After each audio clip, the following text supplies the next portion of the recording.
আসসালামু আলাইকুম প্রিয় শিক্ষার্থীবৃন্দু, আজকে তোমাদের গণিতের অত্যন্ত গুরুত্বপূর্ণ টপিক ফান্ডামেন্টাল টপিক নিয়ে আলোচনা করব। সেটা হলো গসাগু নির্ণয়।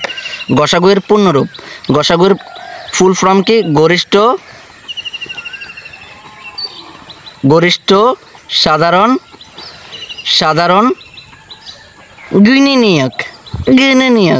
গুণনীয়ক, যাকে ইংরেজিতে বলা হয় highest common COMMON common factor মানে কি? গুণনীয়ক বা উৎপাদক। এবার যাকে সংক্ষেপে বলা হয় HCF, মানে H তে হাইয়েস্ট, C তে কমন, F তে ফ্যাক্টর। এবার প্রথমে আমরা গসাগু নির্ণয়ের ক্ষেত্রে ভাগ প্রক্রিয়ার সাহায্যে গসাগু নির্ণয় করা দেখাবো। প্রথমে আমরা বেসিকটা নিয়ে আলোচনা করি। প্রথমে যে কোনো দুটো সংখ্যা নিয়ে কাজ করতে হবে। মনে করো 28, 48, 72-এর ক্ষেত্রে যে কোনো দুটো, তুমি 48, 72 নিয়ে চিন্তা করতে পারো, 28, 72 নিয়ে চিন্তা করতে পারো, বা 48, 28 নিয়ে চিন্তা করতে পারো। এবার সংখ্যা দুটির মধ্যে যে বড় সে বাহ্য, অন্যটি ভাজক চিন্তা করতে হবে। তুমি প্রশ্ন ছুড়ে দিবা, তুমি কোশ্চেন করবা। এতদিন তোমাকে কোশ্চেন করা হতো, তুমি কোশ্চেন করবা কি 48 তুমি বড় না? মনে করো তুমি প্রথমে নিলে 28, 48, 28 আর 48 নিয়ে চিন্তা করলা। 28 আর 48-এর মধ্যে কে বড়? তুমি প্রশ্ন ছুড়ে দিবা 28 আর 48-এর মধ্যে কে বড়। আচ্ছা তোমরা বলো দেখি, 48 টাকা বেশি নাকি 28 টাকা বেশি? অবশ্যই 48 টাকা বেশি। তাহলে 48-কে আমরা কি নিব? ভাজ্য চিন্তা করব। যে বড় তাকে কি চিন্তা করবো? ভাজ্য চিন্তা করবো। আর অন্যটাকে কি করব?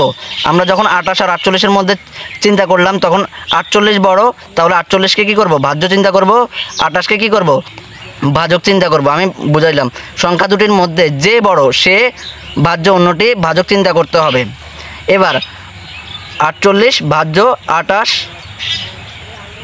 ভাজক, মানে 48-কে তুমি কি করবা? 28 দ্বারা ভাগ করবা। 28-একে 28 দুগুণে 56, বেশি হয়ে যায়। সবসময় ভাজ্যের সমান হতে পারবে এবং ভাজ্যের কম হতে পারবে, কিন্তু ভাজ্য থেকে ভাজকটা কি হতে পারবে না? বড় হতে পারবে না। এবার 28-একে 28 দুগুণে 56, মানে 56 নিতে পারবো? অবশ্যই নিতে পারবো না, কারণ ভাজক এবং সংখ্যা একটার গুণফল। যে সংখ্যাটার গুণফল ভাজ্য থেকে কি হতে হবে? সংখ্যাটার গুণফল ভাজ্যের সমানও হতে পারবে বা ভাজ্য থেকে ছোট হতে পারে। 28-একে 28। এবার বিয়োগ করবা।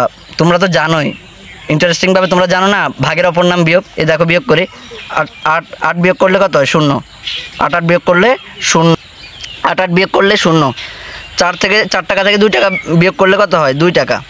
এবার তুমি প্রশ্ন ছুড়ে দাও, 28 বড় নাকি 20 বড়? ছুড়ছো? আলহামদুলিল্লাহ, তোমাদের অ্যান্সার কারেক্ট। তোমরা বলছো কি 28 বড়। ঠিক আছে, থ্যাংক ইউ। 28 বড়, তাহলে 28 কী হবে? ভাজ্য। 20-একে 20 বিয়োগ করলে কি হবে? 8। এবার 8 আর 20-এর মধ্যে প্রশ্ন ছুড়ে দাও বাচ্চারা, প্রশ্ন ছুড়ে দাও। 20 আর 28-এর মধ্যে কে বড়? তোমরা বলছো, থ্যাংক ইউ, 20 বড়। তাহলে 20 কী হবে? ভাজ্য। 20 কী হবে? ভাজ্য। 8-একে 8, 8 দুগুণে 16, 8 দুগুণা 16 বিয়োগ করলে কত হবে? 4। এবার তুমি প্রশ্ন ছুড়ে দাও, 8 আর 4-এর মধ্যে কে বড়? 8 আর 4-এর মধ্যে কে বড়? অবশ্যই 8 বড়। তাহলে ভাজ্য কে হবে? 8 হবে। ভাজ্য কে হবে? 8। 4 দুগুণে 8। এখানেই অ্যান্সার হতো যদি শুধু বলতো 28 আর 48-এর মধ্যে 28 আর 48-এর গসাগু নির্ণয় করো, তাহলে অ্যান্সার হতো কি 4, মানে গসাগুর উত্তর আসবে ভাজক থেকে 4 হতো। কিন্তু আরেকটা সংখ্যার থাকার কারণে আমরা 72-কে 4 দ্বারা কী করব? ভাগ করব। 72-কে কয় দ্বারা ভাগ করব? 4 দ্বারা ভাগ করব। কেন 72-কে 4 দ্বারা ভাগ করব? 72 আর 4-এর মধ্যে প্রশ্ন ছুড়ে দাও, কে বড়? অবশ্যই 72 বড়। তাহলে কাকে চিন্তা করব? ভাজ্য। যে বড় তাকে ভাজ্য চিন্তা করব। 4-একে 4, 4 দুগুণে 8 হয়ে যেত, ভাজ্য থেকে বড় হতে পারবে না। তাহলে 4-একে 4 বিয়োগ করলে কত হবে? 3। এটা কিন্তু ভাগশেষ না, কারণ আমরা 2 নামাই নাই, 2 নামানোর পরে ভাগশেষ হবে। 4-8 32, ভাগশেষ 0। তাহলে গসাগুর উত্তর আসবে কোথা থেকে? ভাজক থেকে। ভাজক কত? শেষ ভাজক 4। তাহলে